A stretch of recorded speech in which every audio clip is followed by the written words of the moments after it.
Hello. Good morning. Can you hear me? Yeah. Great. That was funny. I wasn't able to log in. I ended up having to join through the browser. So I'm glad you were able to get connected.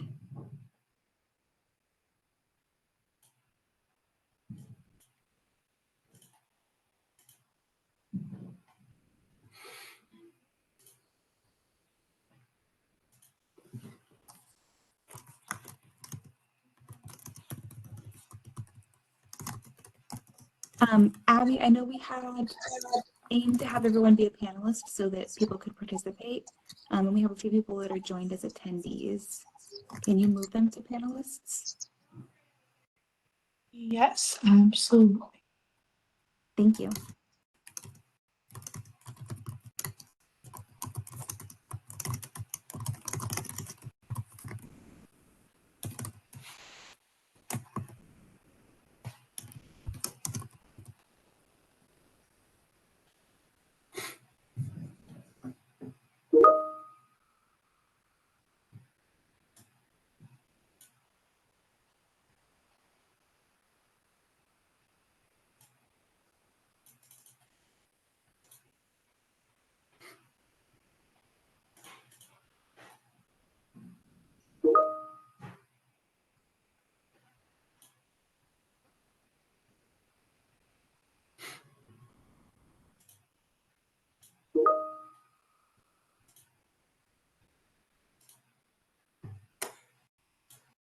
okay. Just making sure. Can everybody see my screen? Okay. Okay, great. There we go. All right. So welcome everybody to the Oregon Energy Strategy Buildings Work Group. Today's August 16th. And I'll just start moving through the slides. I trust that everybody is in, and I'm sure a few folks might kind of join as we get going here, but we'll go ahead and get started. So just a few kind of introductory notes about using WebEx. You have the option to mute and unmute yourself at the bottom left side of the screen. Please just try to stay unmuted if you can, unless you're wanting to speak. And then you do have the ability to raise your hand. There's a couple different places where you can do that. Either down at the bottom under the reactions place, you can raise your hand, and then also on the right side of the screen next to your name, you should be able to raise your hand there as well. Please try to keep your video on if you can. We recognize that sometimes folks need to turn it off to do things, but totally fine. And then we do have the chat option here too that we'll be monitoring if you do want to put a note in the chat, and then we can get to that as time allows. So what is the purpose of this working group? Really it's to understand the foundational data sources that are expected to inform our work with the energy strategy, our starting points, and then to ask clarifying questions to help kind of guide our work as we go through this process. We're really looking to this working group and all the subject matter expertise and the variety of experience on here to help inform our key assumptions related to buildings and their integration into the strategy out to 2050. And then to discuss these what if questions to inform various scenarios that are being integrated into the strategy to help understand various trade-offs of different clean energy pathways. Like if this happens, what are the effects? If a different path is followed, what are the effects too? And just to note that the focus of today is on the modeling. Discussion of policy recommendations will take place at a later date. And then so just a few other kind of ground rules that we wanted to go over with today's discussion. Definitely try to listen carefully to all the perspectives and what folks are saying. Seek to learn and understand all the perspectives that come from the variety of experiences that are represented as part of this working group. Be encouraging and respectful, candid, and lead all of the conversations in a constructive manner. Keep an open mind, ask questions, clarify, try to understand why somebody might be saying and approaching it from a perspective that they are.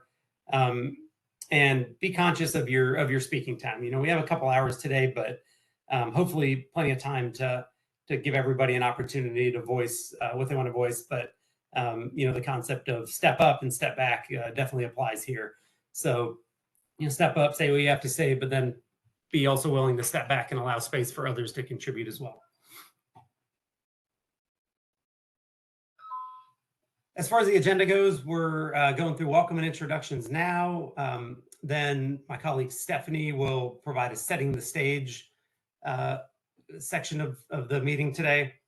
And then we'll move on to Jeremy with Evolved Energy Research to discuss how buildings are considered in the Oregon Energy Strategy reference scenario.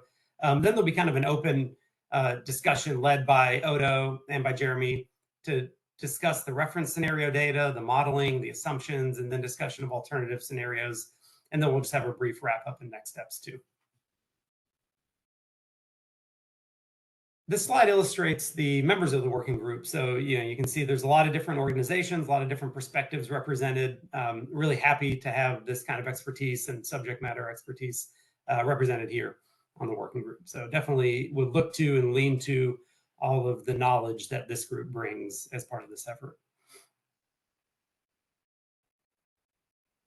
As far as the Odo project team goes, just introduction and mention of a few of the key people at Odo that are working on this. The Odo project leads include Alan Zelinka, who's our Assistant Director for Planning and Innovation, Jessica Rikers, who's the Manager of Policy and Innovation, and Edith Bayer, who is the Oregon Energy Strategy Team Lead. And then for this particular working group, it includes myself, Blake Shalide, who's the Codes and Standards Manager of the Codes and Standards section, and Stephanie Cruz, who's a Facilities Engineer with Odo, and then also Mary Capriva, who's an economist with the agency. And I'll turn it over to Jeremy and the SETI team just to do a quick introduction of themselves. Everyone, I'm Jeremy Hargreaves. I'm a principal at Evolved Energy Research, and I'm leading up the technical modeling portion of the project. The project is being led by the Clean Energy Transition Institute, and we have Ruby Moore-Bloom on the call today, who is the technical project manager. And then we also have Elaine Hart from Moment Energy Insights and Angela Long from Rockcrest Consulting on the call. And there's a few others on our team there as well who can't join us today, but they're listed on this slide. Great, thanks, Jeremy. And then, so now just an opportunity for the members of the working group to provide a quick introduction. So in the chat, please tell us about yourself, including your name, your affiliation, the geographic location that you represent, and the icebreaker question for today. So just kind of think about what older song, and I was trying to think of what does an older song mean? So I just kind of arbitrarily chose 10 years or older, which 10 years so now we're talking about mid 2014, which isn't all that long ago, but is in heavy rotation in your current playlist, or maybe that you just get really excited if it comes on the radio. I'll just say mine out loud right now, just because it's been inspired by my son, who recently discovered Rick Rolling, which is, if anyone's familiar with that, it's the song by Rick Astley, "Never Gonna Give You Up," and he's just been playing it almost nonstop in the car, in the house. So I don't know that I get excited about it, but it's been heavily in my rotation recently, just mainly inspired by my 10-year-old son. So with that, I'll turn it over to Stephanie to set the stage for us.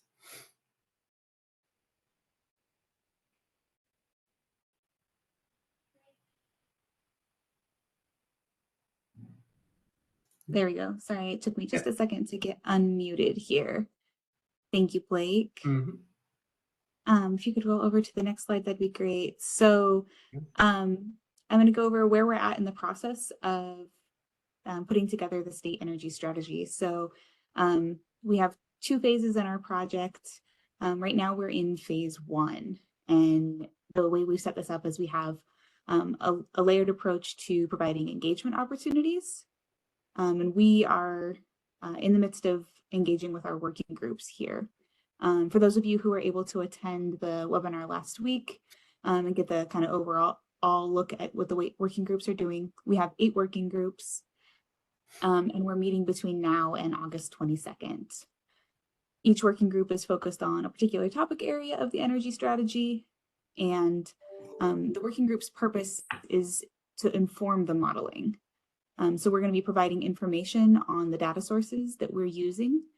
We're going to be asking you for feedback on our key assumptions and engaging with you on the types of questions that we want to answer in the scenarios that we'll be modeling.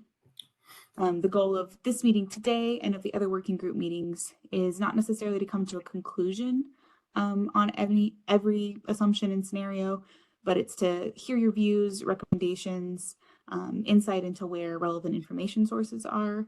And then we're going to take what we hear from all the working groups and work through that feedback. There is a lot of overlap between the working groups. And because of that, we're going to work through what we hear, both here in this group and in others, and come back to you on August 22nd to present what we've heard. And we'll be working with SETI between now and then to review all of the input that we've received and synthesize a draft modeling proposal. And that will finalize what our suggestions are going to be for key assumptions and scenarios. And we'll have another opportunity for some feedback once we've done that. We'll apply some decision-making guideposts as we evaluate what we've heard. We're going to plan to use the best available information. We've already been engaging with data holders like our sister agencies, utilities, regional organizations, and others to understand and incorporate the best data that's available to us. The model has to produce results that meet our climate goals. So that's what the legislation, House Bill 3630, asks us to do. It'll also ensure that we maintain a reliable energy system and looking to understand what the least cost options are.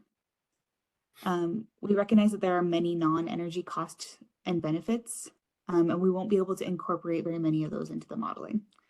However, we are conducting analysis to evaluate some of these non-energy areas, specifically jobs, energy bill impacts, equity and environmental justice impacts, and impacts on land use and natural resources.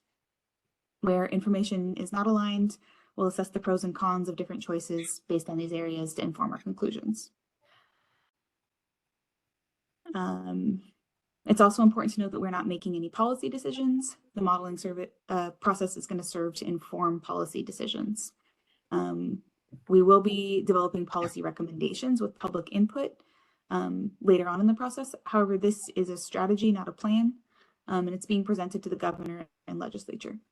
It's up to them to use the information that we've put together as they best see fit. And 2 hours isn't very much time, so I know that there may be a lot of input. So hopefully you had an opportunity to either join or listen to the July 30th work group July 30th work group meeting. If not, you can go back and listen to the recording. If you need a link to it, reach out. We'll make sure you have that. And today we'll dig into we're going to dig into buildings and the various levers we can pull in building space. You may need more time to reflect upon the points in these slides. We've also set up a public comment portal and encourage you to share your thoughts both here in the room today and on that comment portal afterward. So the scope of the energy strategy on the next slide. House Bill 2021 and CPP cover about 83% of all greenhouse gas emissions. The remaining 17% are non-energy emissions.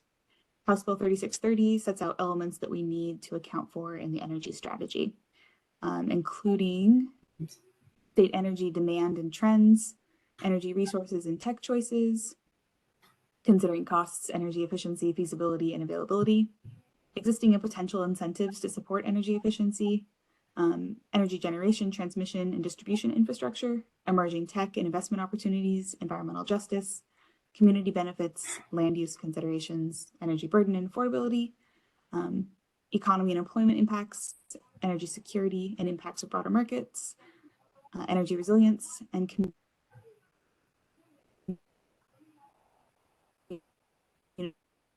energy resilience.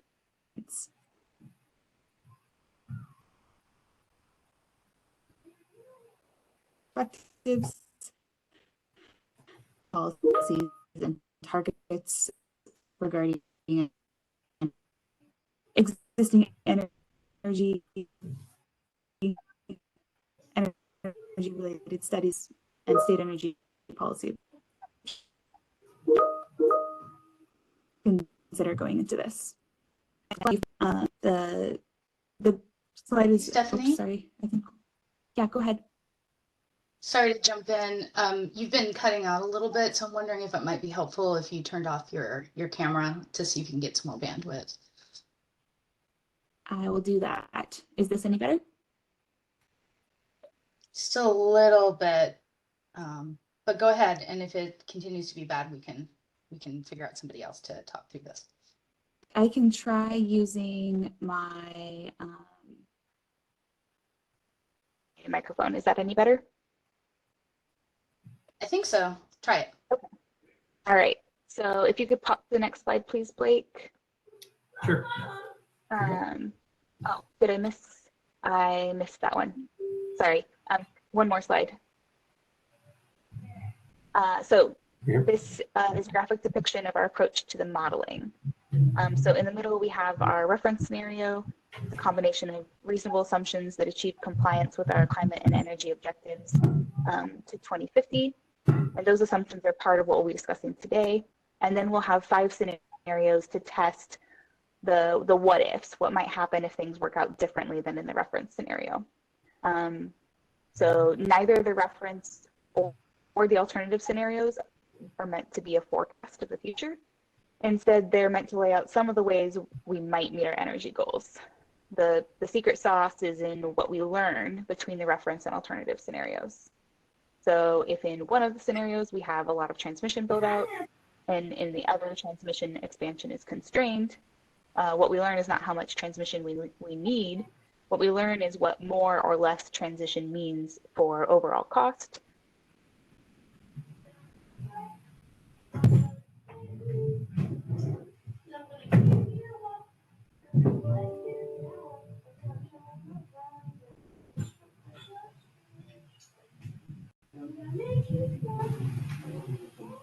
Did we lose Stephanie again?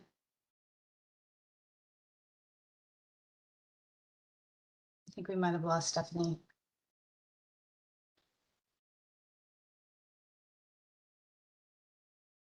One moment, folks, while we try to get her back.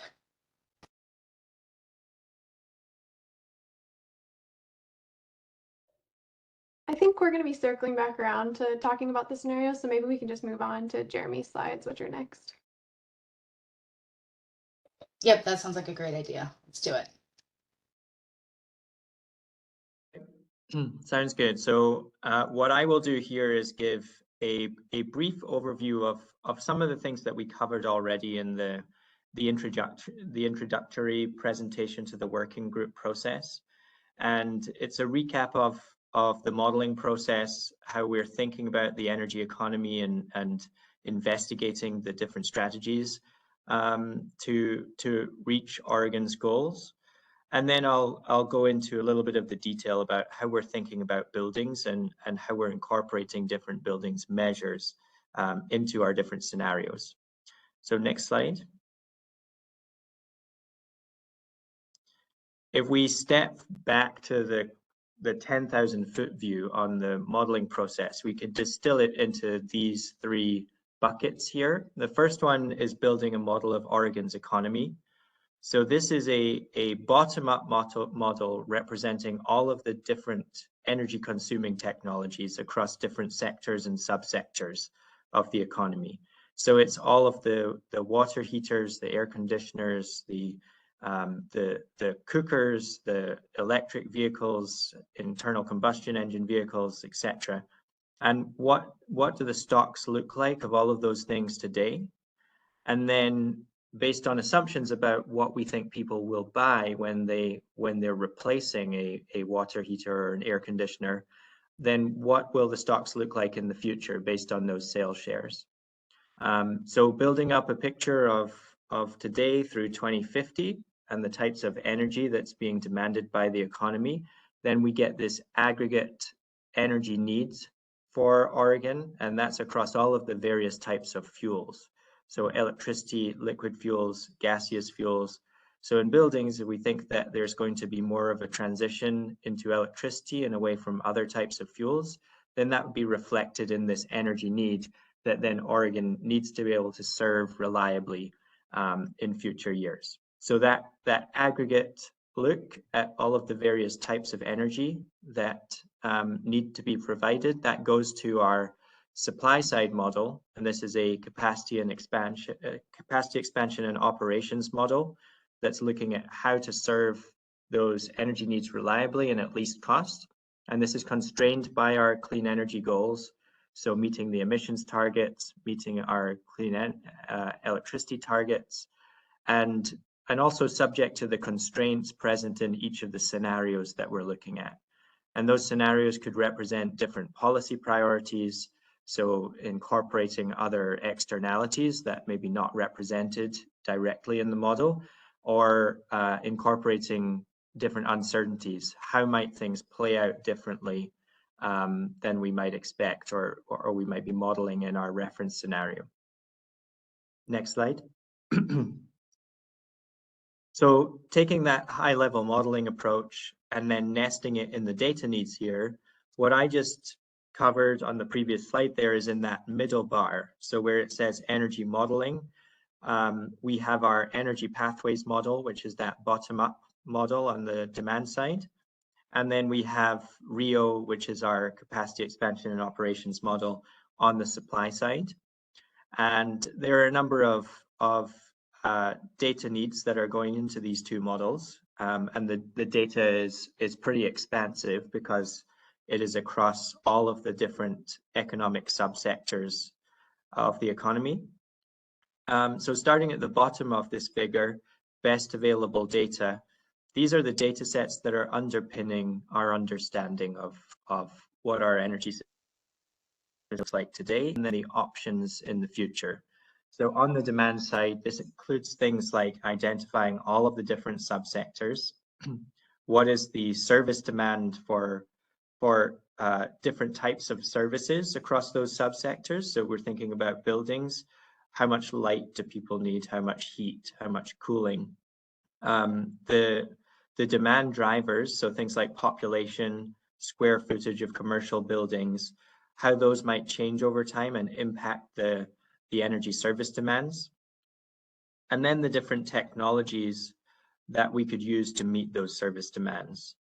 So what do things look like today? How many water heaters of different types are there? How many space heaters of different types?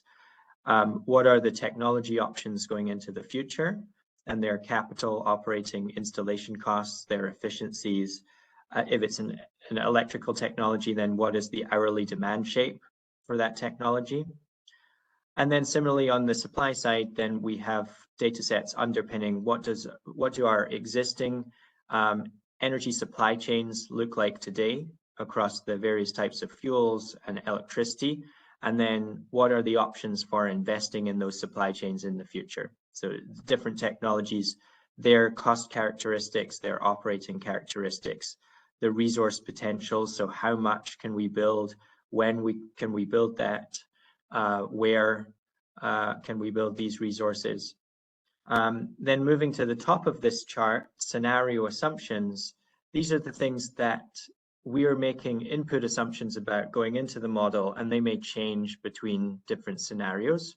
So thinking about the demand side and thinking about buildings, this could be the sales share of heat pumps for space heating, for example. So what do we think those sales shares are going to look like going into the future? And we have a sales share assumption that will be going into the reference case, and this is something that we'll talk about today following these intro slides. And then for the other scenarios, which will be the final section of the presentation today, thinking about what are the potential other futures, the what if scenarios. What if we don't get as much adoption of heat pumps, or what if we see different types of uncertainty playing out in the future? These assumptions are impacted by policies. So IRA is a good example an impactful policy on building technology adoption. And then similarly on the supply side, we have a variety of assumptions describing what, when, and where, what is the potential to be able to build different resources, and all constrained by our emissions target, by our clean energy targets. Next slide.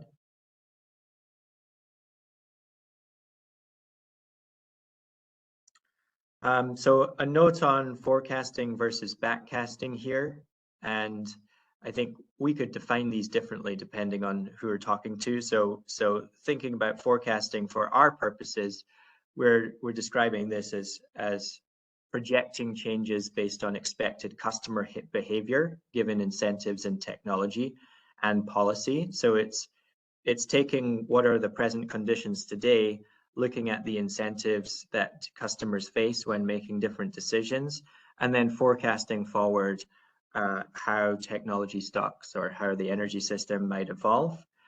Backcasting, in contrast to that, is thinking about where do we want to end up in the future.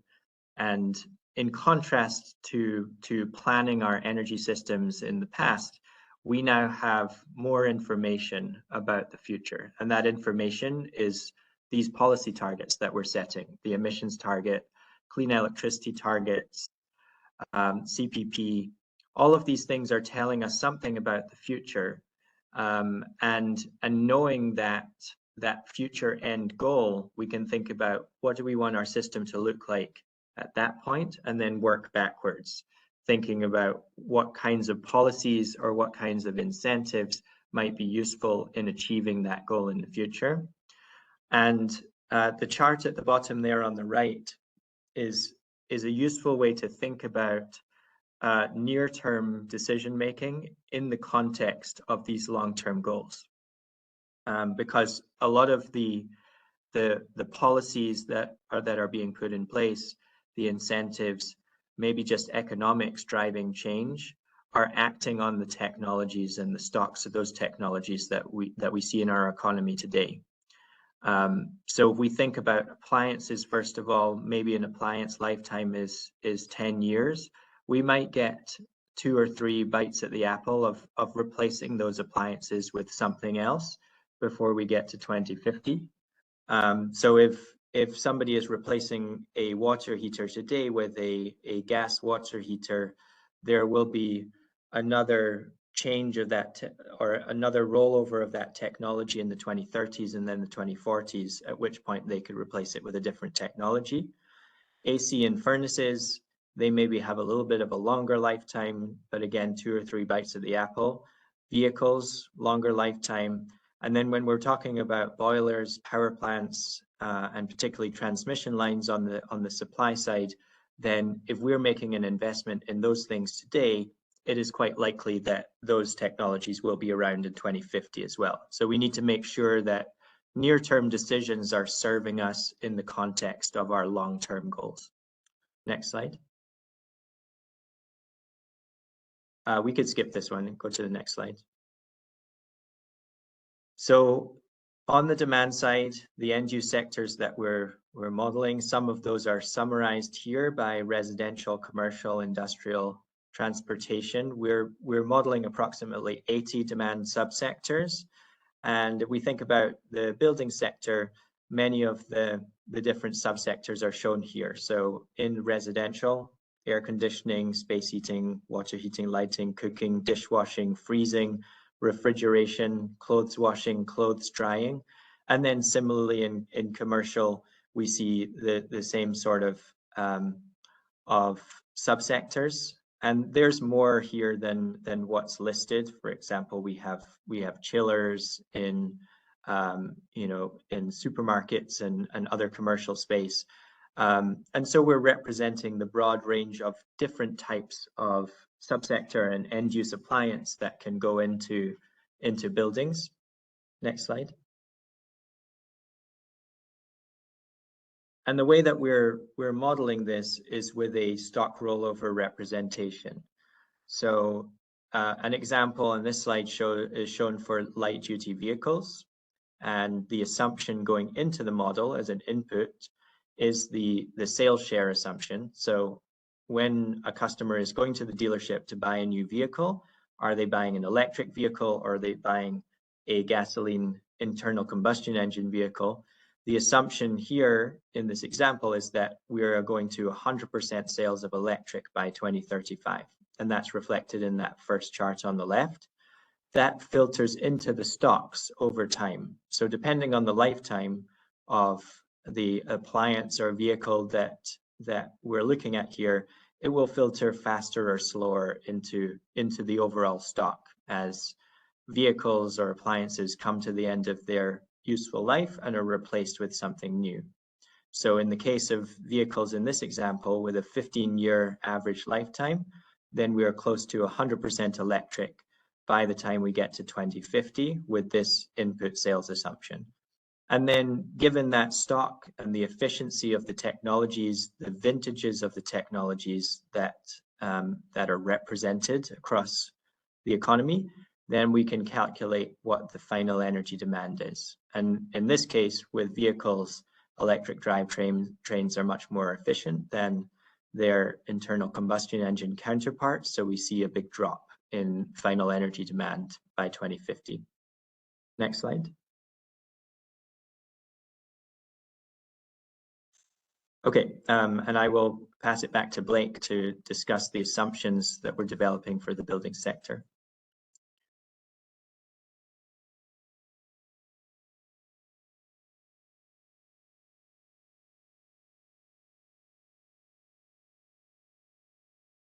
Blake, you're still on mute.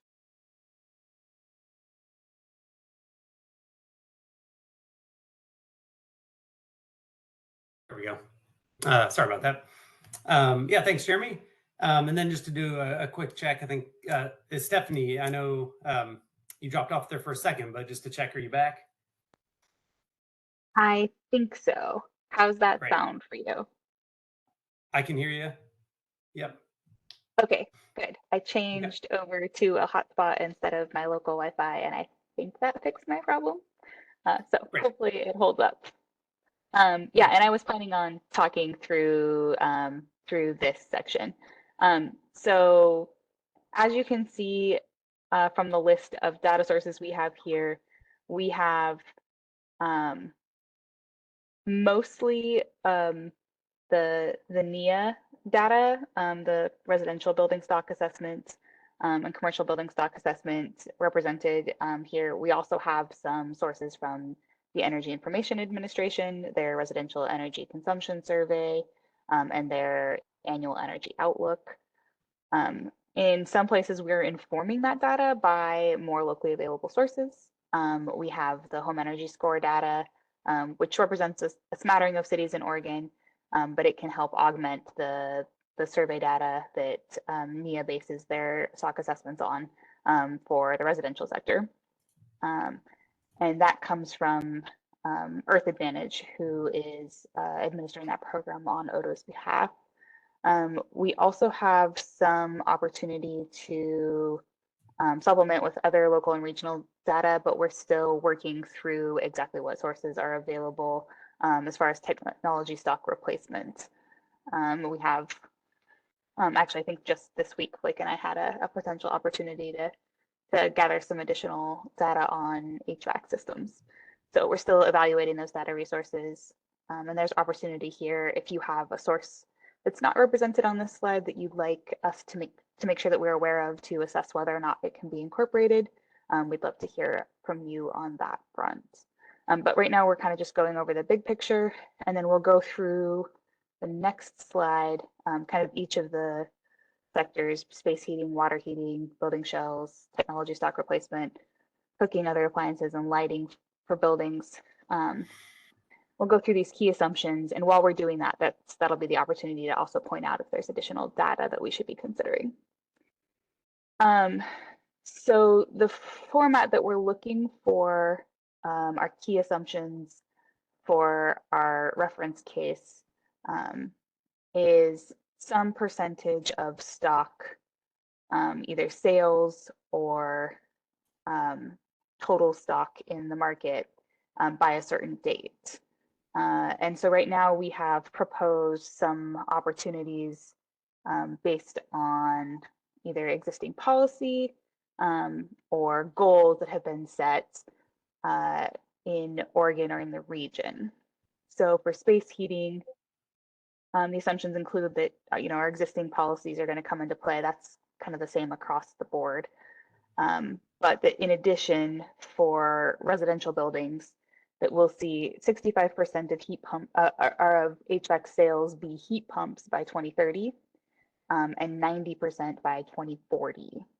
And then we'll also have some assumptions around gas space heating efficiency continuing to increase as the vintage of the stock installed in buildings gets replaced, and we have a kind of a higher average age of equipment, and as well as standards continuing to become tighter. There'll also be some considerations for hybrid or dual fuel gas and electric systems, and there'll be differentiation by climate zone in space heating. For water heating, similarly, existing policies are going to come into play, and then that same heat pump sales for heat pump water heaters. There's that 65% by 2030, 90% by 2040. There's also a US DOE standard that will be effective in 2029 that requires new electric consumer water heating be done via heat pump water heater. So the electric resistance water heaters or new electric resistance water heaters will be being phased out. That's not a removal of gas options. So there's some considerations in this that we need to figure out of whether the standard might drive an increase in natural gas water heating sales because they maybe happen to be the less expensive option to install or preference by consumers, or there's other factors in there if electric resistance water heaters are not available. On the commercial side, for water heating, small commercial will be very similar to residential. As the size of the units fall under the residential policies. For small commercial buildings, they'll follow that. For large commercial, we're anticipating a very small percentage of heat pump adoption in the near and midterm. Building shells, we have an assumption that 95% of existing commercial and residential home envelopes will have weatherization improvements by 2040. So this is a suggested starting point based on the Oregon Climate Action Commission analysis, looking at a 10 to 20% reduction in energy use by 2040. This is another one where we're looking for input as to what levers we should be including here. Are these assumptions good? Are there considerations that we need to take into account when we're trying to formulate what assumption we're going to use for that reference case? Technology stock replacement, we're moving forward with the assumption that there's no requirement for adoption of high efficiency gas appliances. There's room for other assumptions in here as well, and we'll talk about each of these individually. And then on cooking and other appliances, there's a proposed assumption here of 100% sales of new appliances are electric by 2035. Again, this is a suggested starting point for our discussion. And then lighting, based on House Bill 2531, 100% of LED sales by 2025 is a starting point there. So our first discussion point and opportunity to chime in is on residential and commercial building adoption of heat pumps. So that proposed assumption that 65% of heat pump sales will be heat pumps by 2030 and 90% will be heat pumps by 2040 is the initial discussion. So we'd love to hear from you, your thoughts on this and or data that would support informing our modeling on heat pumps, either existing stock in buildings or information about kind of current adoption rates, any of those parts and pieces. And as Jessica mentioned, if you want to ask a question, you can either raise your hand or just come off mute and chat with us. And if you don't want to talk at all, you can type your comments in the chat and Jessica will ask them for you. Steph, it looks like Forrest has his hand raised. All right. Yeah, thanks. So I did have some questions on how we're approaching, and it looks like we don't have a clear approach on commercial with space heating necessarily, because it is a big difference from residential to commercial and adoption of heat pumps, particularly larger commercial when you're talking about boiler replacements and steam system replacements. So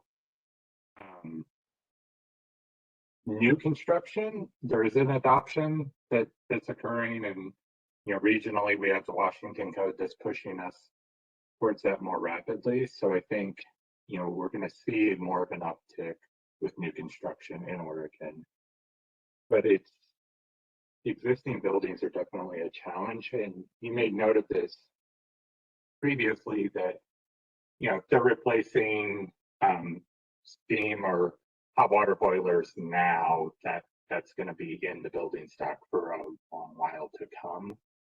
So just, I guess, being realistic about what that transition looks like and what the focus could be, particularly on higher use areas like campuses.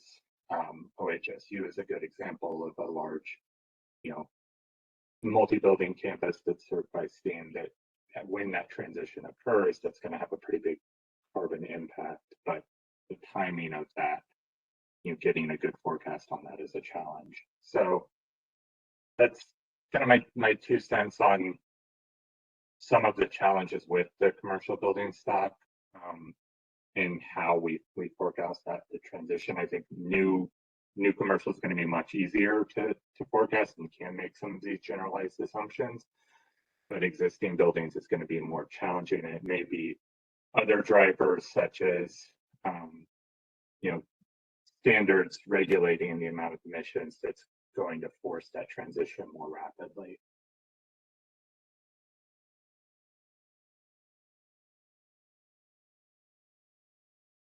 Thank you so much for sharing your thoughts, Forrest. I think we agree that there's some challenges in trying to forecast what's actually going to happen in the commercial space. But if we kind of recall what Jeremy was saying about how we're modeling this, we need to make some assumption that's going to help us meet our clean energy goals, and then we're going to use that in our modeling to compare between our reference case and then our other scenarios to see what we can tell. So if we say in commercial buildings, we're going to see electrification in buildings, hit, 40% by X date. And then in a different scenario, we say, well, electrification in commercial buildings is going to be slower. And we'll have to meet those goals in other ways in the market, then we'll be able to tell what the impact of not moving quickly in the commercial sector would be. So that's kind of part of the way we're doing this. And I think that kind of answers the question that Maddie had, that whether this needs to be an assumption or whether it could be a variable in the system based on ideas about how much market transformation the work the state takes on. So we have to make assumptions for the modeling reference case, but we have the opportunity to kind of shift those levers a little bit when we're modeling scenarios to identify what different courses of action, what impacts affects different courses of action will have on other parts of our economy. Yeah, thank you for that clarification. I think one thing that would be helpful in that is just in the assumptions for the reference cases, differentiating between new buildings versus existing and type of commercial building as well, because those market sectors are going to transition differently, and having an understanding of that and just transparency on it will be helpful, just so in reviewing the case scenarios, we can help have a clearer picture. I think that's helpful. Jeremy, can you shed a little bit of light on how we're thinking about new construction versus retrofit of existing buildings in the modeling? Yeah, so we are not representing new construction versus existing explicitly in the model. We just have a stock of buildings. If it's residential, then it's a stock of single family homes, multifamily homes. But what we can do is, if we have differentiated measures by new versus retrofit or existing, then we can calculate what that means in terms of the total sales share across all of the buildings, because we know what the growth is year on year of new construction.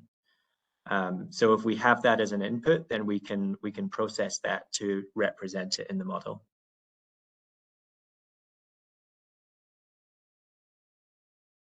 All right, I think Jessica said Ryan Brown was next up for a question. You can turn your camera on and take yourself off mute if you'd like. Yeah, thanks. Ryan Brown with the Northwest Energy Efficiency Alliance. A couple of thoughts here. One is we do collect HVAC sales data from a number of distributors in the region, and we partner with Bonneville Power Administration to analyze this, and they generate a report. It's kind of on a lag, so we're still in the process of finalizing our 2023 data.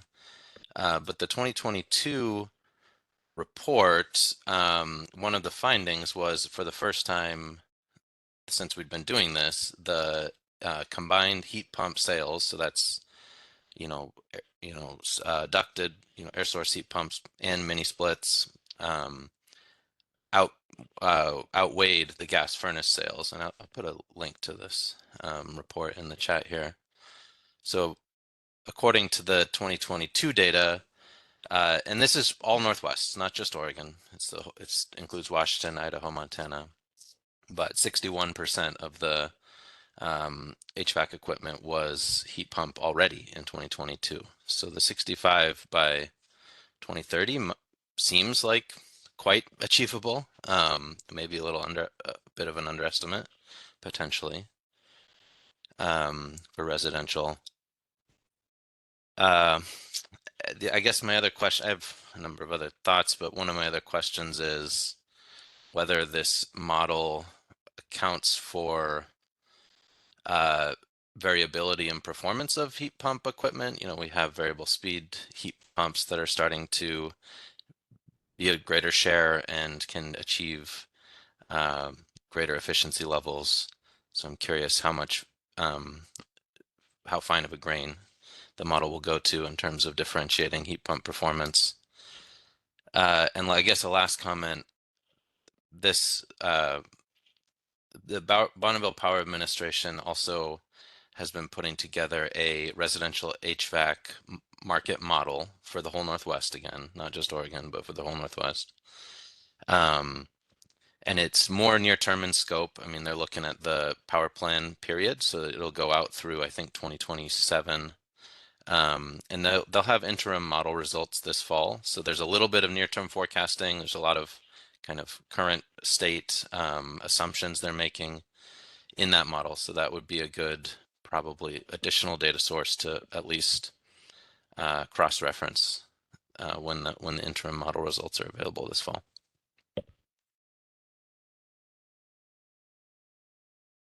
So to answer your question on the heat pump differentiation, so at the moment we have had in the model a differentiation between a low temperature heat pump and a non-low temperature heat pump. And typically, if we're doing a hybrid system where there's a cutoff temperature, then it is a lower cost heat pump technology that is used for that. But I'm not sure. We don't currently differentiate by variable speed versus something else. So if that's something that's important, or we want to have sales of those different technologies side by side with costs associated with them, then we can do that. We can represent it in the model. Currently, the main differentiation is between climate zone on efficiency. So we have the different climate zones in Oregon represented, and the efficiency impact of being located in a colder climate zone is represented there. And we have typically we have lower efficiencies in those zones for heat pumps, and we typically have higher levels of adoption of hybrid systems, reflecting customer choice, where maybe there are more cold days per year, and they prefer to have a dual system. So if there are thoughts on how much hybrid systems should be playing a role here, that's also would be great information for us.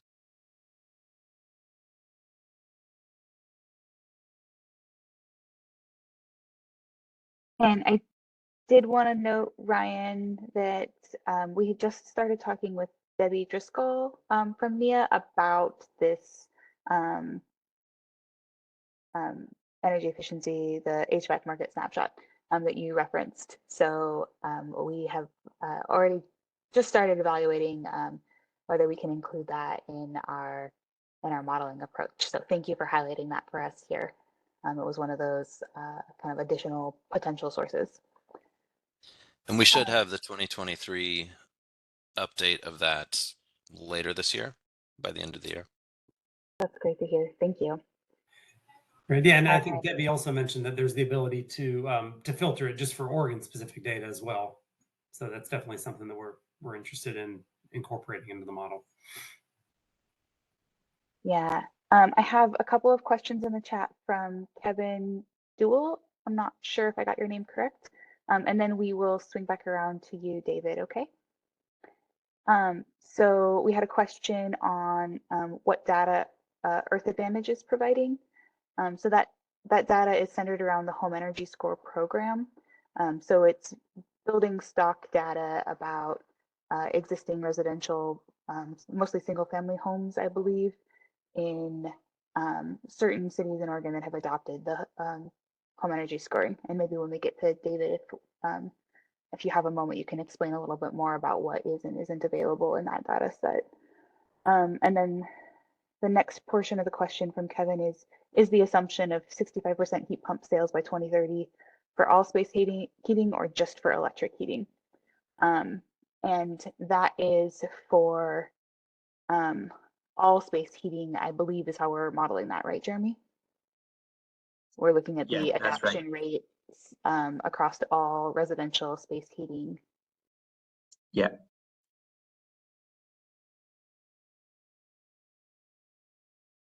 All right, David, do you want to chime in? Sure. So I can first, can you hear me okay? Yeah. Oh, great. So I can first just briefly talk about the Home Energy Score data. So this is, we are the Home Energy Score implementation partner for Oregon Department of Energy for their Home Energy Score partnership, and then also for the City of Portland for their Home Energy Score partnership. And through that, we have access to all the assessment data. And whenever those assessments were done for a time of listing ordinance, that data has been, by those governments, has been, the local governments that have an ordinance have deemed that data to be, public shareable information. So there's over 30,000 of those records for Oregon now. And in those records, it does go into the envelope conditions in terms of insulation levels in basements, floors, walls, attics, ceilings, slopes, knee walls, things like that. It also goes into window area and type of window. And then it gets into, so you've got your shell measures. It does not include blower door testing, but it does include visual indications of whether or not they can tell that the building has been professionally air sealed or not. And it also has equipment information in terms of what type of water heating from a fuel standpoint. And again, not testing the efficiency as it sits today, but like what type of equipment. So if it's a condensing gas water heater versus an atmospherically vented water heater. Is it a heat pump electric water heater, or is it electric resistance water heater? So you have that kind of information. You don't have anything specific about appliances or lighting coming from this data set. But when you're talking about heating loads and water heating loads, you have pretty good data about what exists on these homes. And there's also, of course, the vintage of them, so you get a sense of how the characteristics vary by vintage of home. So Ryan had just popped his hand up. I don't know if you might, Ryan, do you want to follow up on what I just said? Because I actually have follow-ups on what you said. So I just want to get into No, the I right was order. just getting back in the queue. I realized I had thoughts about the commercial side too. So. Okay, great. Stephanie, is that, or Kevin, maybe, is that an adequate answer to what you were wondering about?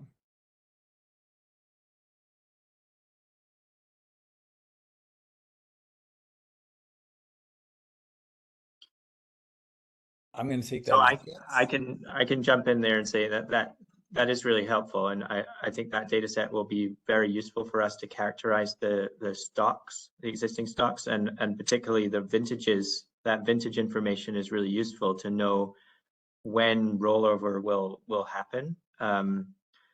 So we'll incorporate that into the data set. The challenging part for us is on the building shell that you were describing, because that's almost too much detail, because we're not doing the thermodynamic calculations on what that means for energy service demand. For us, like it's kind of a basic level of this is the energy service demand before any sort of weatherization measure, and then this is the decrease in energy service demand after weatherization measures have been implemented. So it is at a kind of a higher level there, and I'm just wondering from your data whether that's possible. There's also output data. So you have the estimated, heating energy, annual heating energy for the homes with all their characteristic information, and then you have the home energy score modeling tools estimation of what their energy use is going to be. There's also the square footage of the buildings, right? So you could run your own assumptions on this to say, okay, we know homes with this level of efficiency, and you could use the home energy score 1 through 10 number as a proxy for that, have this, per square foot heating use, and then the ones that are improved have a lower.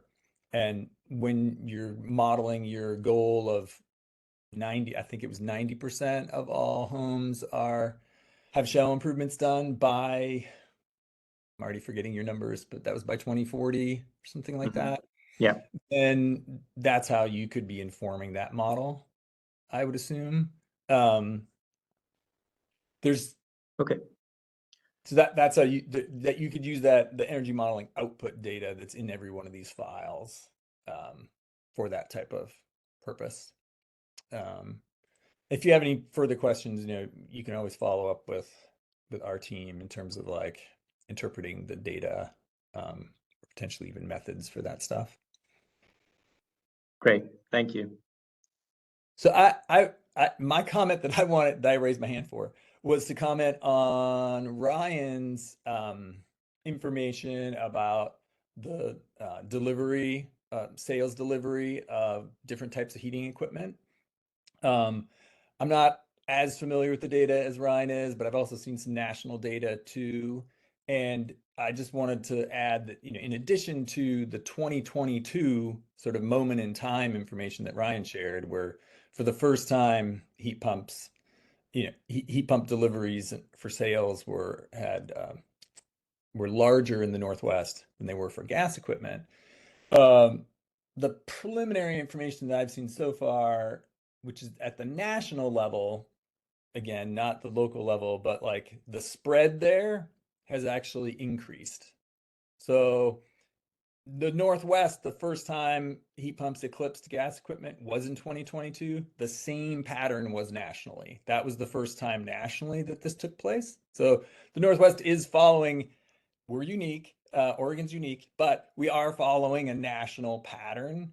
And so if you look at a long trend, and that's seemingly what you want to inform a model with, is where the trends are going and not just a moment in time. But the trend is really showing not only did it eclipse it for the first time, now the differential has grown in 2023. So when I would suggest, maybe as Ryan has been suggesting, that the goal that you currently have listed might be a little low, given where the current trends are already showing. The current trends might be eclipsing your current modeling. So, but again, the AHRI data nationally, and then what NEA pulls out of that kind of information for local, is going to be updated within this period of setting up the modeling parameters. Thank you. Thank you, David. And Ryan, I don't see anyone else having chimed in before you, so you are up next. I will step back too. I don't want to over talk, but on the commercial side, I guess I was wondering if what we're modeling, or what you're intending to model, is electrification and adoption of heat pumps only, or if there are other types of efficiency improvements. The things that NEA has started working on in the commercial HVAC space are things like efficiency improvements within gas equipment, shell improvements, insulation and such, that can get, I don't know, 10 to 20% efficiency, and then heat recovery as a strategy to reduce the energy needed to heat the building or to condition the space. So, especially for those kind of like gas pack units, it's really the market today is like a commodity market. It's like for like replacement. People are generally going with lower cost options. So we've seen some of these other strategies potentially as maybe a more viable thing than trying to convince building owners and property managers to switch to a more complicated heat pump system and kind of do a full conversion like that. So anyway, there may be other things that aren't just heat pumps, and maybe aren't just electrification, that can still reduce or increase efficiency in commercial. That's great. I know we have some placeholders in here for gas heating efficiency improvements. And I think that you're absolutely right that that's going to come into play in the commercial spaces. So if we have something that can inform, what kind of a improvement we can expect across the market, some ideas about maybe replacement timing, when we're going to see need for replacement of equipment, and have that consideration of, what percentage could we assume might be switching to electric system versus what portion is going to be looking at an improved efficiency gas system.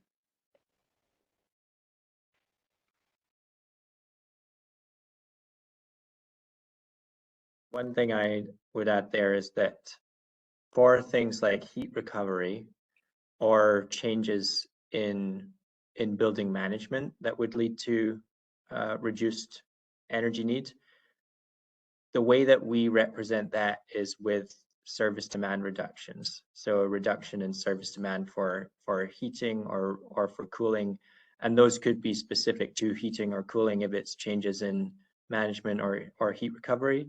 With the building shell, then it is a service demand reduction that is applied to heating and cooling. So for us, the challenge would be characterizing, say it is heat recovery.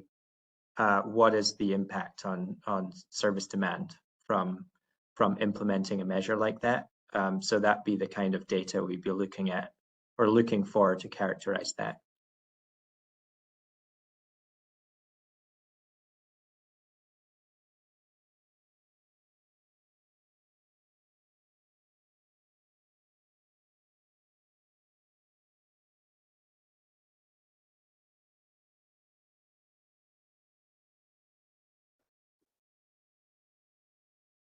All right, we have some comments coming in the chat.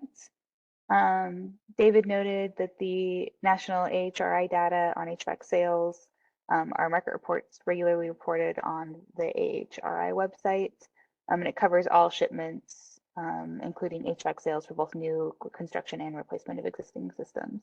So thank you for that additional information there.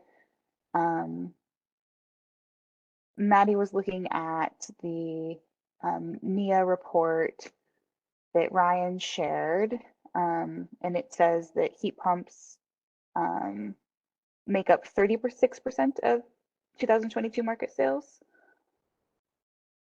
At least that's what I think it says, but I want to make sure I'm reading it correctly. I'm just looking at, I tried to estimate the totals on figure 1 on page 5 of the PDF. But yeah, if that is accurate, okay. And Ryan, you just mentioned taking out the air conditioning. I guess my only thought is just like, yeah,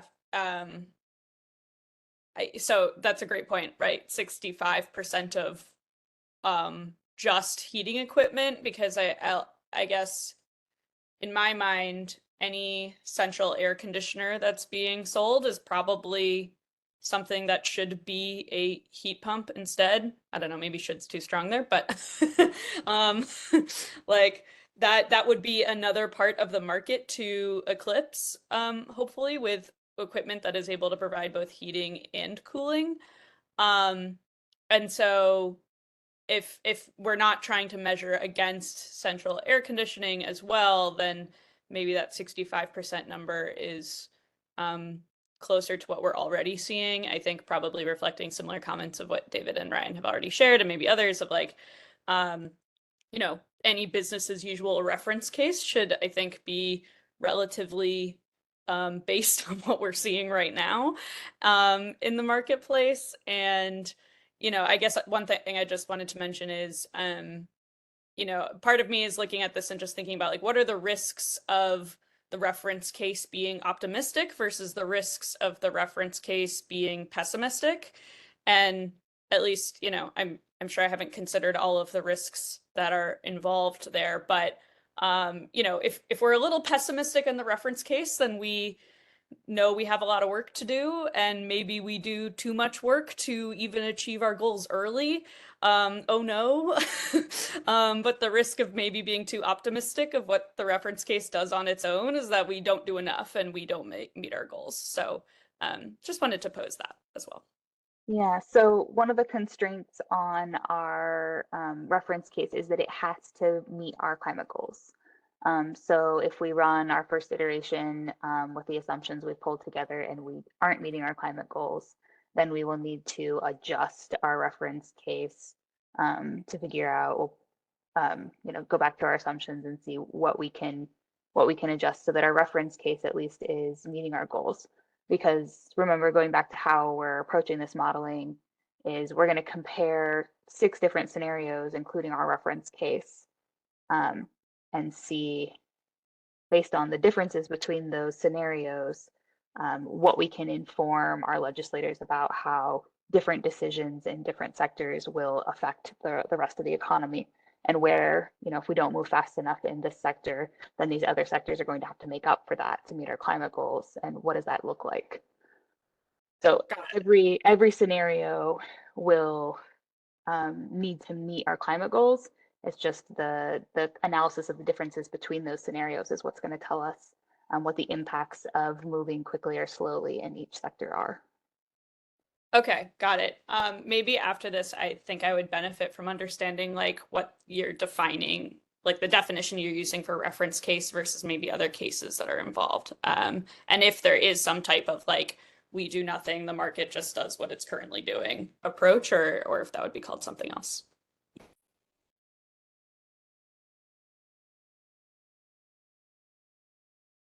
All right. Going back through. So Kevin asked in the chat, where did the 100% sales of new appliances or electric by 2025 come from?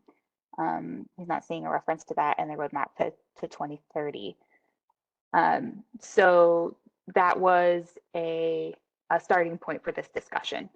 I believe it was in the output, the recommendations of that Oregon Climate Action Commission analysis on how we can accelerate our goals. So if we think that we need to dial that back, push the 100% date to a later time frame than 2035, and it's 2035, not 2025. So we have an opportunity to discuss that here. So Kevin, did you want to share your thoughts on whether you think 100% of new appliances are electric by 2035 should be included, or whether there's an alternate that you want to propose?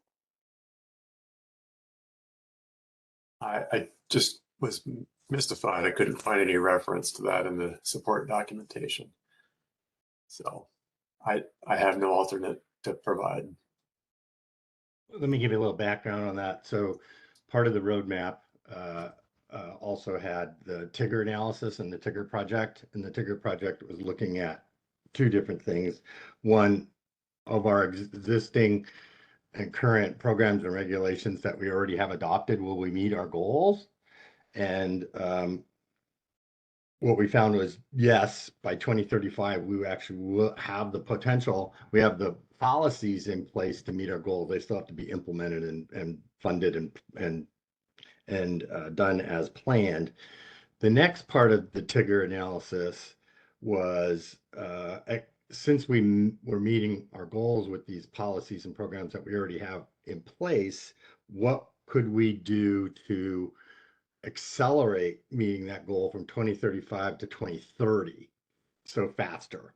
And to do that, we looked at about 30 different actions, emission reduction actions, that would be considered above and beyond the things that would already have occurred within the programs and regulations already adopted in Oregon. So above and beyond that, like having 100% of our appliances be electric, that could be an action to help us accelerate our goal.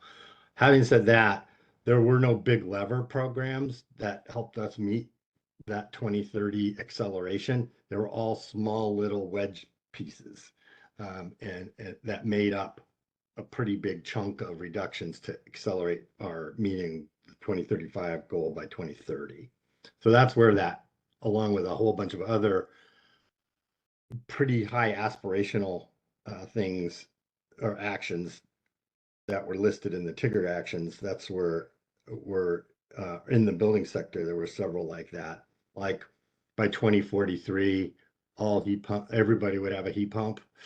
That's potentially need to do that to help us meet our goals in the future, or accelerate them, sorry. Hopefully that was helpful. Thanks, Alan, for giving us a little bit more background on that. And that might also help inform some of Maddie's concerns around like what is the business case as usual.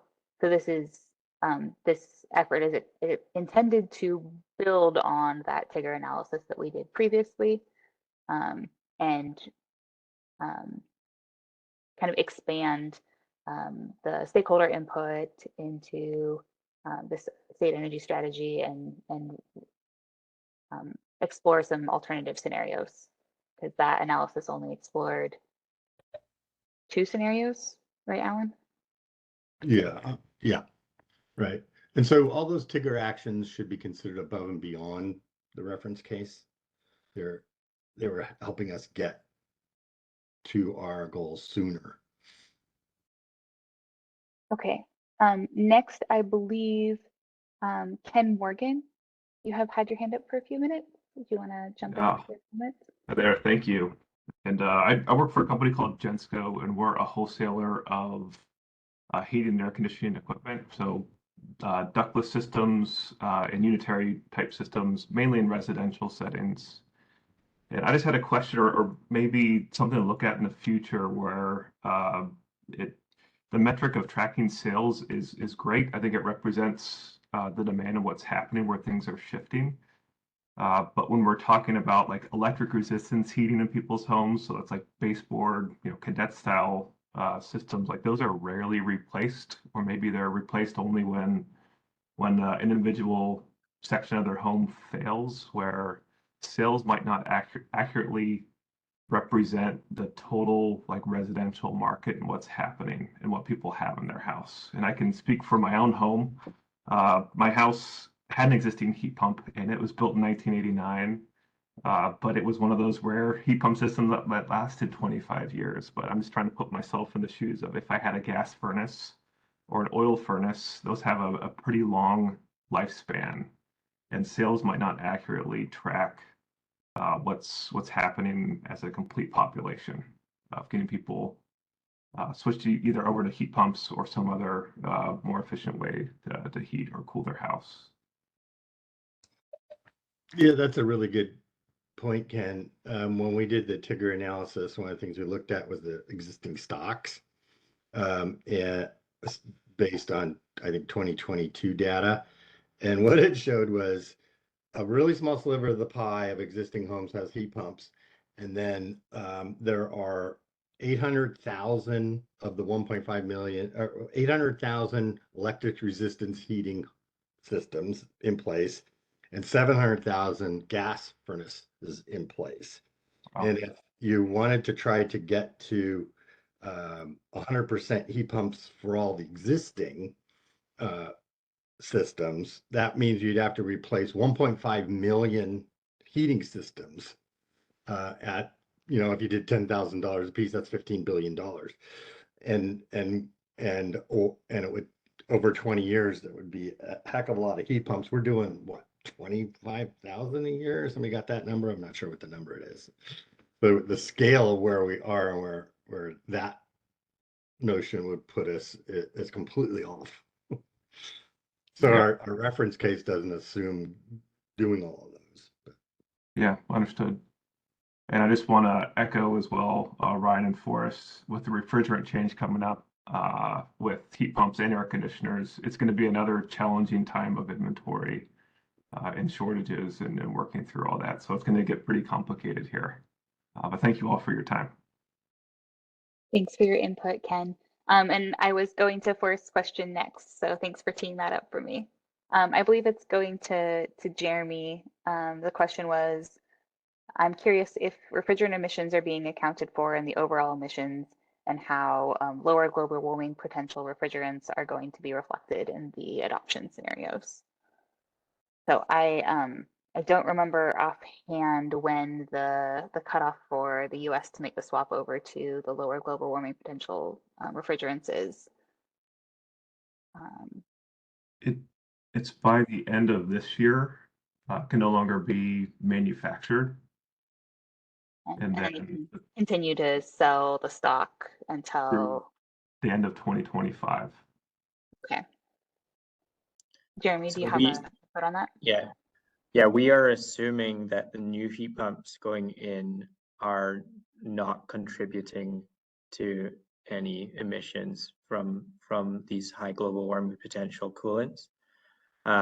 So we're missing a little piece there, but I think it's reasonable in the long term.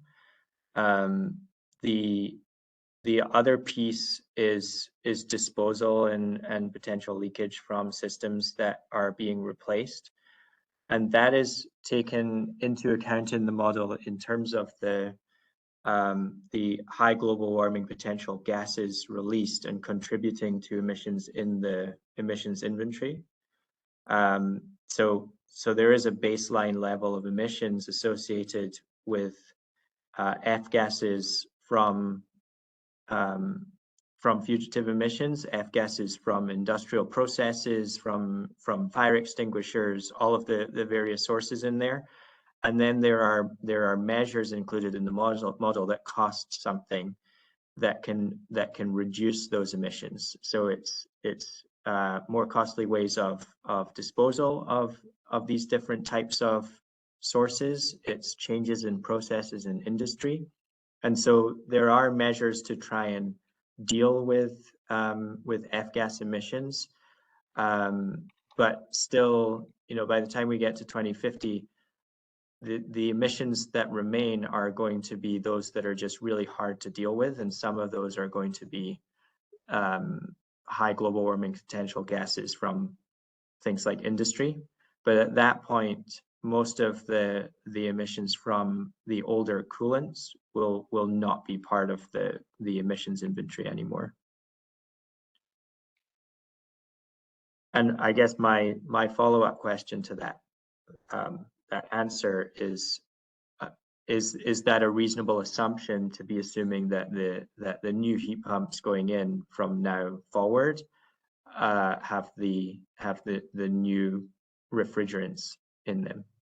Yeah, I was actually just going to chime in on that. I mean, not all of the new refrigerants can be considered a neutral option. Even the low GWP alternates that are kind of emerging as the dominant technology, they still have considerably higher global warming potential than CO2.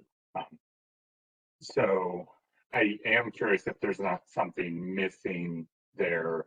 Ultimately, the phase down of refrigerant emissions should get us there, but the timing of that isn't going to be instantaneous. And so, as we're transitioning to new heat pump technology, I think there's still kind of a mid phase that would probably need to be accounted for. And then as hopefully we find better alternatives and get a greater market adoption of those technologies, then you could see essentially zero. I mean, if it's CO2 based emissions, it's GWP of 1 and really isn't contributing anything significant. So that's my thought on that there just may be an intermediate step that's missing there. But I do think that the way you're approaching the transition of existing equipment makes sense, and really focusing in on the capture and recycling of those refrigerants is kind of the key piece there. Great. Thank you both. I'm going to call on Elizabeth next. Yes, thank you. I'm Elizabeth Torsky and I'm with Cascade Natural Gas, but in my previous work experience, I've been a building plan reviewer, an engineer, and I also worked with a property maintenance group doing construction planning management. I guess some of my concerns, not being a modeler, and I appreciate Maddie's comments, the idea that 95% of existing building shells would be addressed by 2040, that we're doing 100% cooking appliances, 90% of heat pumps by 2040. I mean, I understand that probably some of those goals are required to meet your the requirements of the laws passed, but from a construction management and from a boots on the ground perspective, this doesn't seem completely realistic to me. And to me, it feels like, oh, we're going to have this model and we're going to set us up for this plan. And then I don't like being set up for failure, I guess, is a concern. My other comment is I would just like to really encourage the group that will go through this process and create a model, but a one-size-fits-all solution is going to limit flexibility to achieve the ultimate goals. So I appreciate that hybrid heat pumps are still on the table. I appreciate that, I guess when I see numbers like 100%, it just makes me think that we're limiting potential solutions. And I'm also concerned, I appreciate what Ken was saying too about sales. I worry that sales are a little bit of a confirmation bias as far as data goes, because what those sales numbers don't tell you is that people who don't want to transition are just keeping what they have, which is not, again, when I look at that 95% of existing shell buildings, that blows my mind that that's even a possibility. Like 75% of existing shell buildings being improved would be amazing. So I guess those are just my comments. Some of these numbers seem really ambitious, and I just encourage the group not to get too tunnel vision on a one-size-fits-all solution.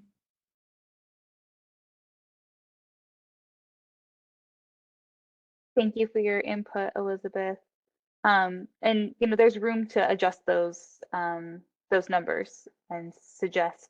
So I appreciate your suggestion around reducing the number of shells that are weatherized in the building sector, and considering whether in cooking and appliances, whether there needs to be a scale back on that 100% number as well.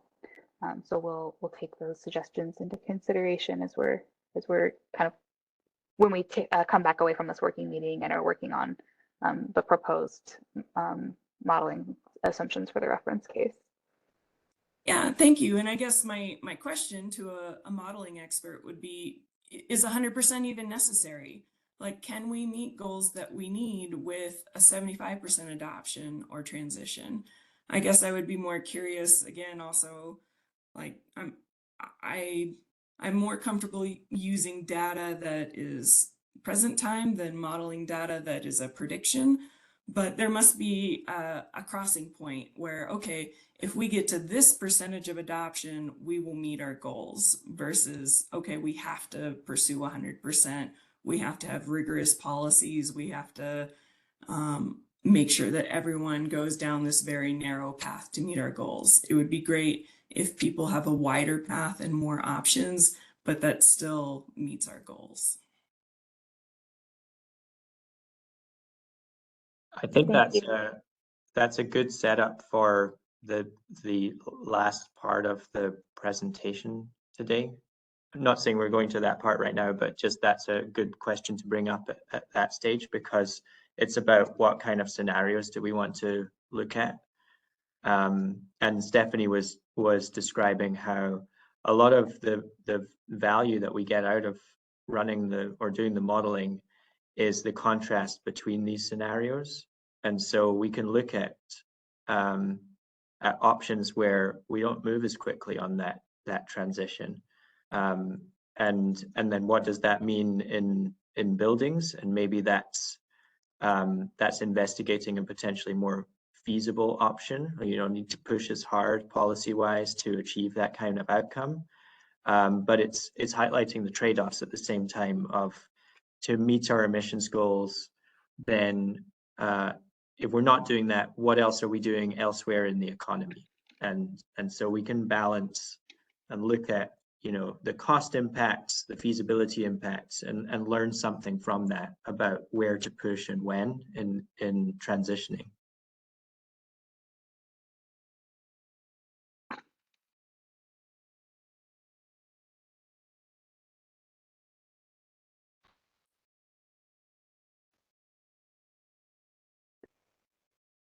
Thank you, Jeremy. Okay, I have a question from Mark in the chat. Just a second here.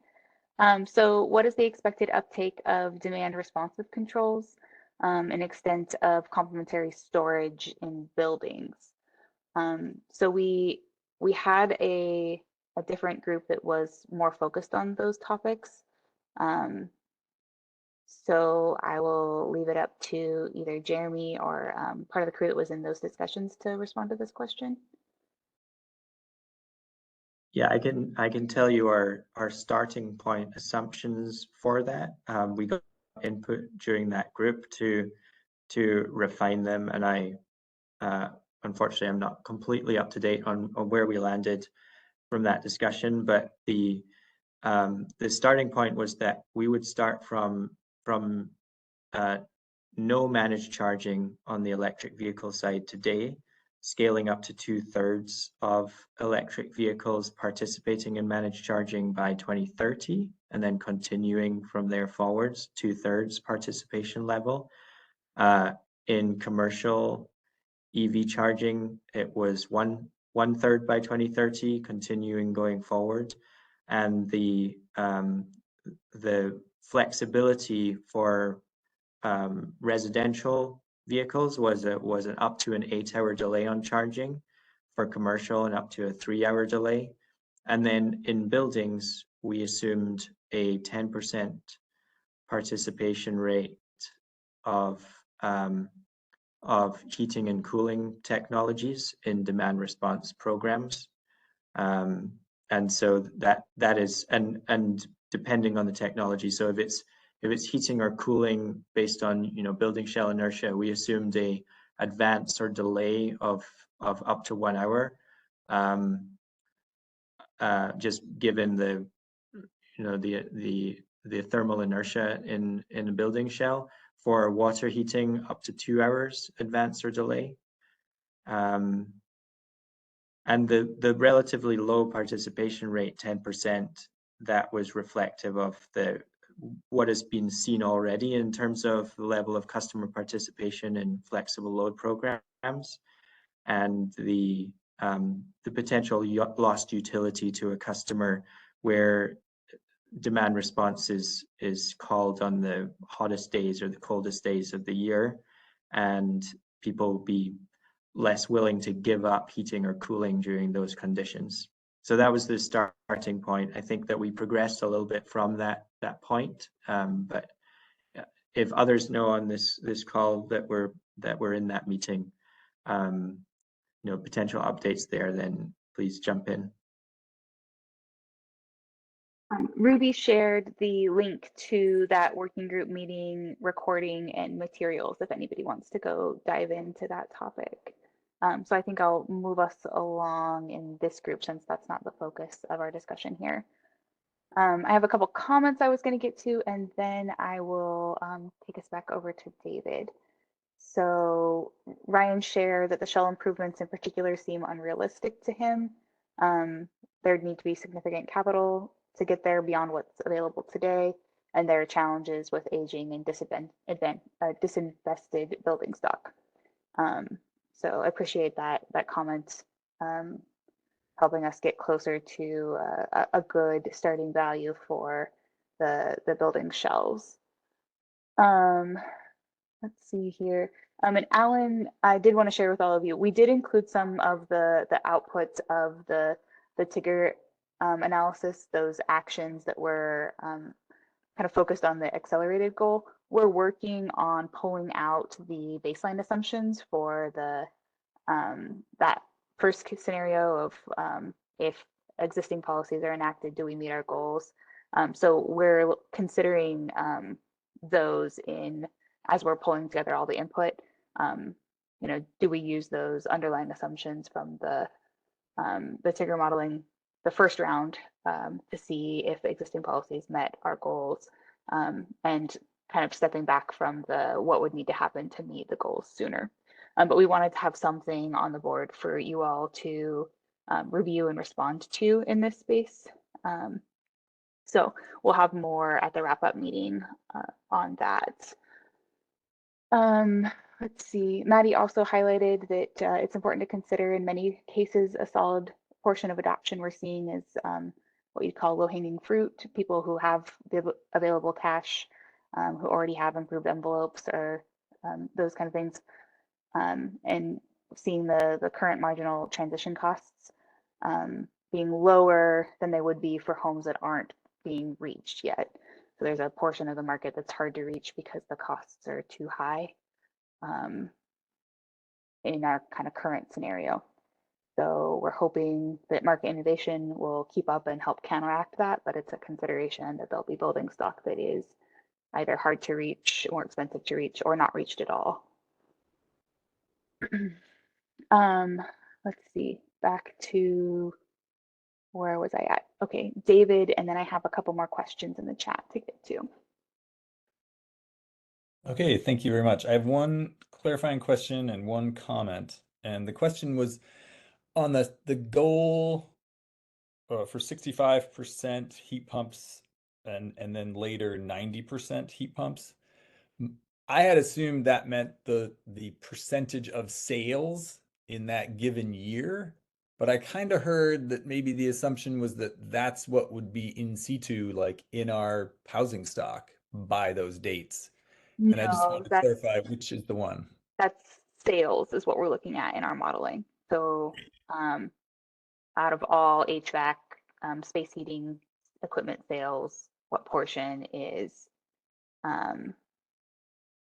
heat pumps? And it's probably worth Jeremy putting a placeholder in here of whether we want to put space cooling as a separate item on this and track heat pumps versus AC units sales percentage shift. So for whoever's, for Mary, I think, and Ruby, you're taking notes. Can you put a pin in that for us to consider?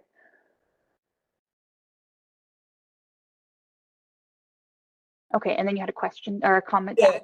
Yeah, then the comment was on the existing conditions. You know, Alan had pointed out, yeah, we have over 800,000 homes that are electric heat right now. And I believe the data is about 80 some odd thousand of those are actually primarily wood heat homes, because about 5% of Oregon homes use wood heat. And I think that's predominantly the electric homes that have that. And I guess just making sure that that's included in the model in terms of, I think a lot of people's hopes is that as those people transition to heat pumps, they'll actually move off of wood heat. And these are probably, the wood heat prevalence is probably in the parts of the state that have higher or more heating degree days.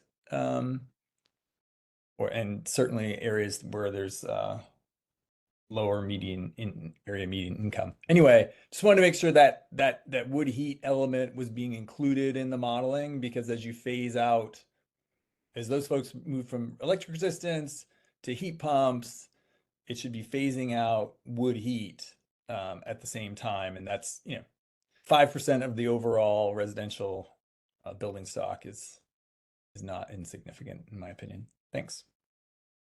Yeah, we definitely include that in the model.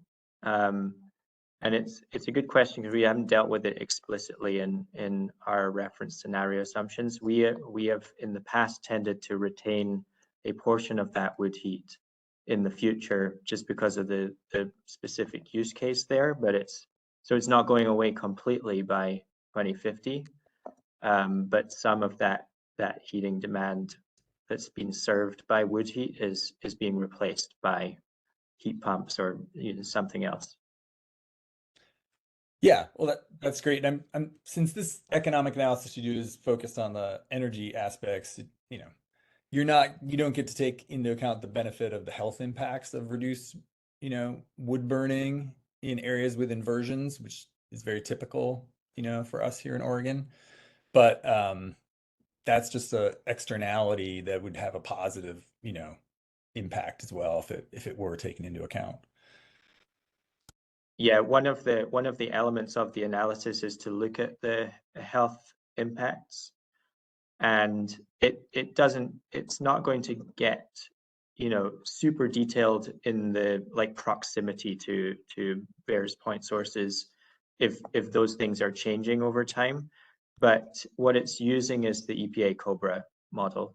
So it's a meta model of fake transport modeling that has been done for Oregon, and looking at if you changed the sources of emissions in the state that include wood heat, could include non-point source transportation, it includes power generation, then what would the impact be on health metrics? So mortality and hospital visits and lost work days, so on, and then what is the economic impact derived from that? So that is a next step in the analysis beyond the modeling. Yeah, so on wood heat, David, it would be the reduction in particulate and the health benefits associated with that being replaced with electricity, which has its own set of And until they're all renewables, there's still some particulate from that. But there's an element there that is the within home air quality that is damaging, that is not being picked up in that type of modeling. That if people are transitioning away from wood heat, that in their own homes the air quality would improve. Yeah, and maybe I'll try to dig, but I know that NEA worked on this several years back around the adoption of heat pumps in Western Montana, where the situation was relatively similar in terms of the air quality issues with inversions in mountain areas with the prevalence of wood heat in otherwise electrically heated homes that they were putting ductless mini splits in. So just see if there's anything relevant there, I'll find it and pass it along. Thank you, David. I know we also have a couple of areas where there's been a focus on wood stove conversions to heat pumps in our state. I'm thinking the Oak Ridge project and a couple others that we may be able to draw some conclusions from as well. But I did want to note, kind of related to this discussion, that in our current programs and policies, there's not typically a requirement to remove existing equipment. So in the IRA, there's not a requirement if you put in a heat pump to remove an existing wood stove, for example. The requirement is that the heat pump is control-wise set up to and load size set up to be the primary heat source.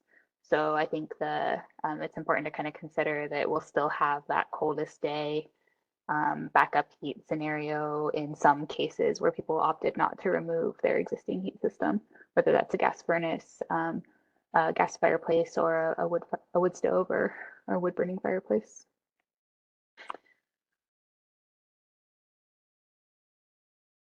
Okay, so I have one more question in the chat, and then looking at the time, we need to shift gears and focus a little bit more on the types of scenarios that we want to explore. So I'm going to ask first question, and then we will shift gears a little bit here. So thank you all for your input. Reminder that there's opportunity to provide written comments if you think of something in follow-up, or if you have a new source of information that you have that you want to make us aware of. We're happy to receive feedback in that written comment portal, and we'll have a link to that at the end of this discussion. So Forrest's question was on the building shell assumptions. Is the 10 to 20% reduction in energy reflecting the whole building energy or just heating and cooling end use energy? If it's the whole building, this seems overly optimistic across all markets, particularly when heat pump transition has already occurred. And so I'll share where that value came from.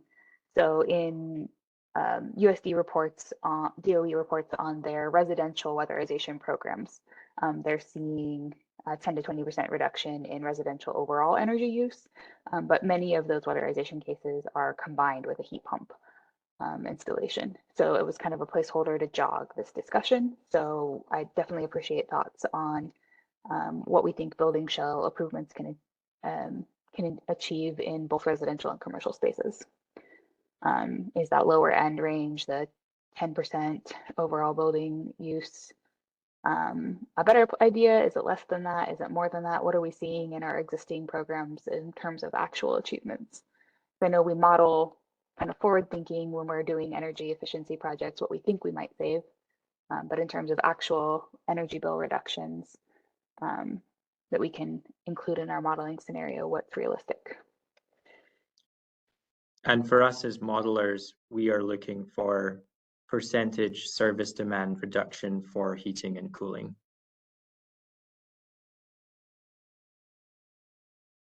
Okay, so the 10 to 20% is percentage for heating and cooling, not for whole building.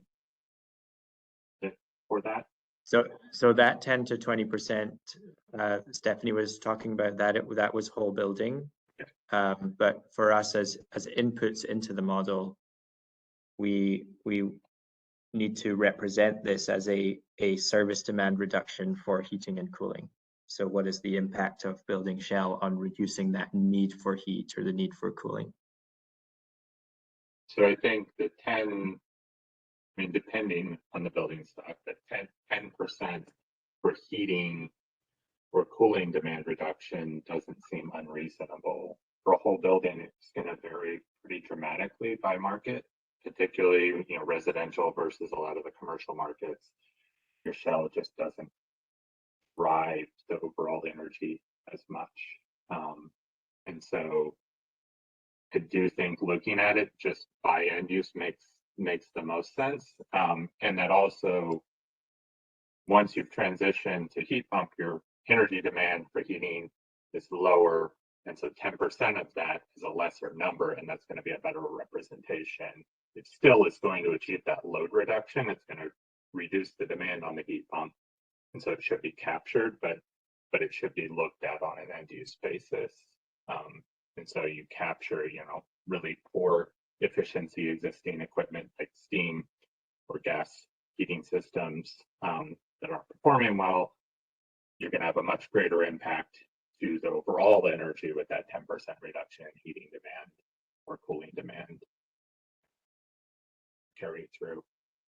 Yeah, I would be curious to hear from David or others maybe on some of the, you know, market data that they have, what that average might be. But in my mind, the kind of 10% range feels in the right area. And, you know, obviously you're going to have some that are going to perform significantly worse and some that aren't going to achieve quite that level of reduction.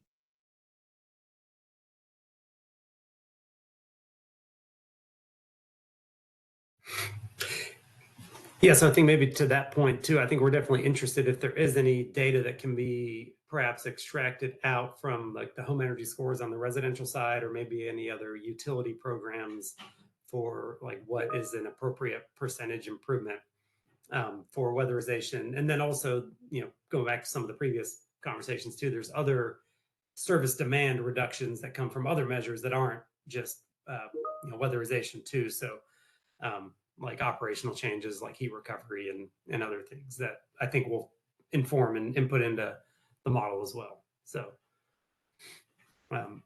yeah, I mean, I think working with the Energy Trust of Oregon on some of their prescriptive measures, the existing buildings program, and, you know, seeing what the reductions that they're claiming for savings, because that has been a vetted source of data, is a good option there as one point. And there are others out there.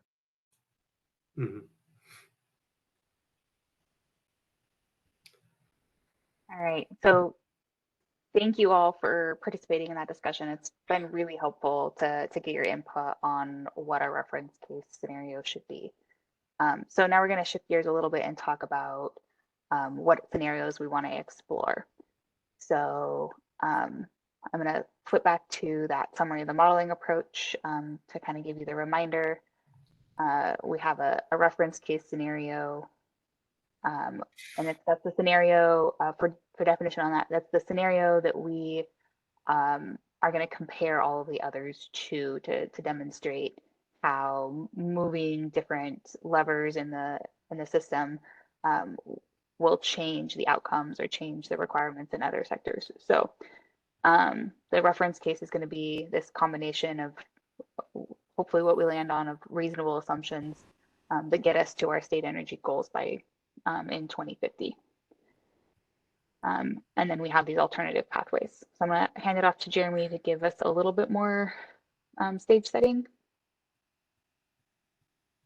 Thanks, Stephanie. So what we're looking for when thinking about other scenarios is alternative visions for the future, either on different policy priorities. So what kind of other choices might be a good pathway for Oregon going forward, or different ways that uncertainties might play out over time. So we want to be building robust near-term policy decisions into the energy strategy based on, you know, what might come about in the future. So the things that are going to be most effective in an energy strategy are those near-term decisions that set Oregon on the right pathway or a good pathway towards reaching these emissions and energy targets in the future, recognizing that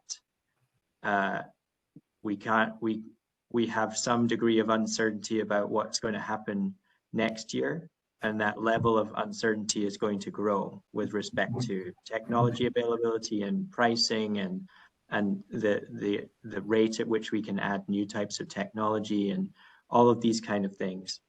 And so what, as modelers, we want to end up with going into the modeling process is this kind of playbook for what we're going to model. And this is an example from the Washington 2021 State Energy Strategy, where we were looking at a variety of different questions there.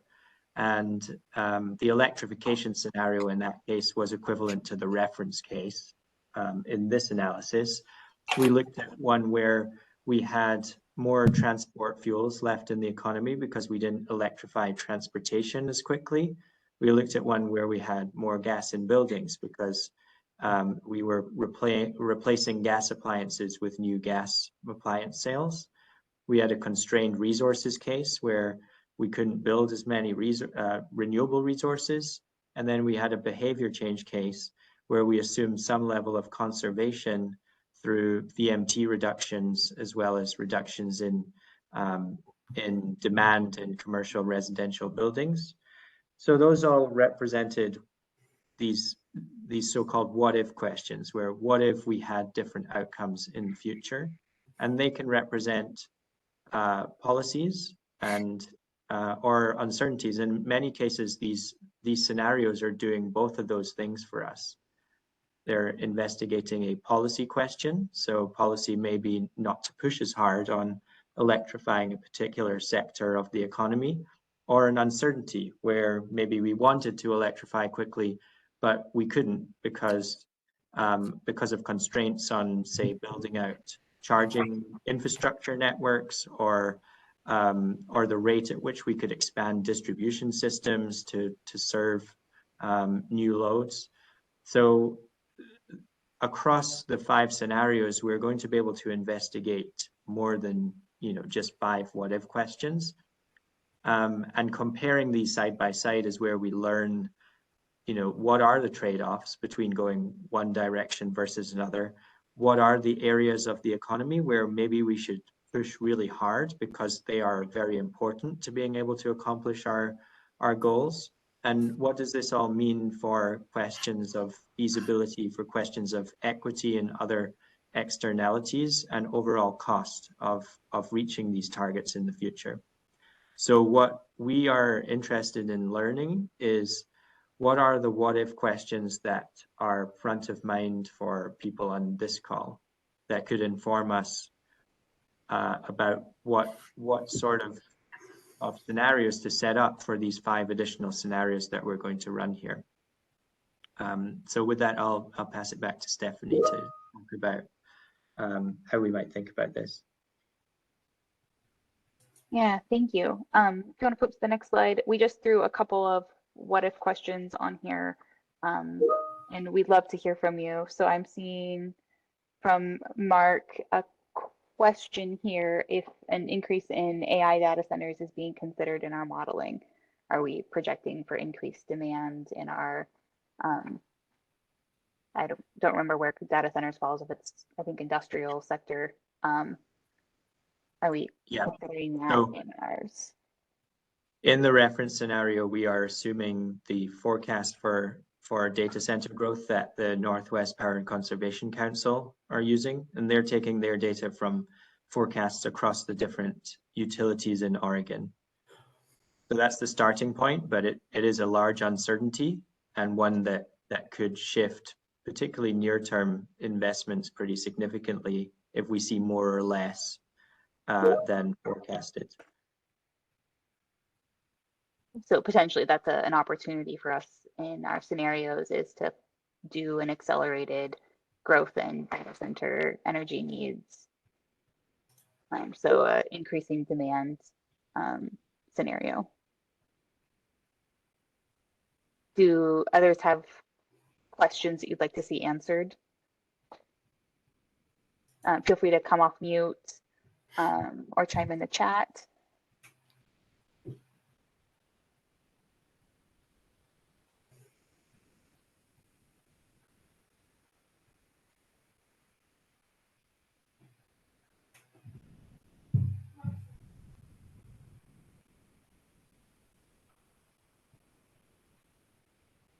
Fred says data centers are certainly in buildings, but my sense is that HVAC and shell are already highly optimized, so prospects for energy efficiency aren't large in the data center space.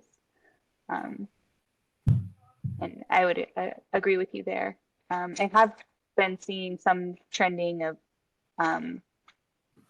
the choice for location to be in a space where economizer cooling or heat pump cooling is easier. So maybe there's some choice in where to place them that can help minimize energy demand for them, at least on the cooling side, but that's a small portion compared to the processing portion.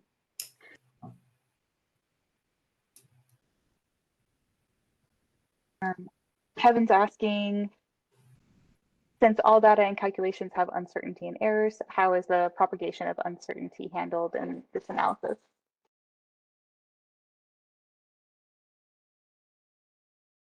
So the way that we are incorporating our data in the first place is to use publicly available data sources and forecasts that are made by government agencies or other bodies like NREL that have done analysis on where they think these types of the cost projections and so on are going to end up. The uncertainties, as you know, and as we know going forward, are going to get larger and larger. And so the way that we are dealing with that and recognizing that there are so many inputs here that we could test the uncertainties on, but we have limited amounts of opportunity with the scenarios we're running, is to look at different scenarios. What are the things that are going to move the needle most for the state, and see how that would impact the near-term decision making.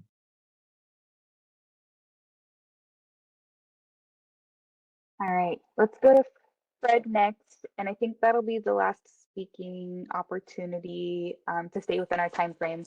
I know 2 hours was short, and then we will shift to next steps and have that link for providing written feedback available to you.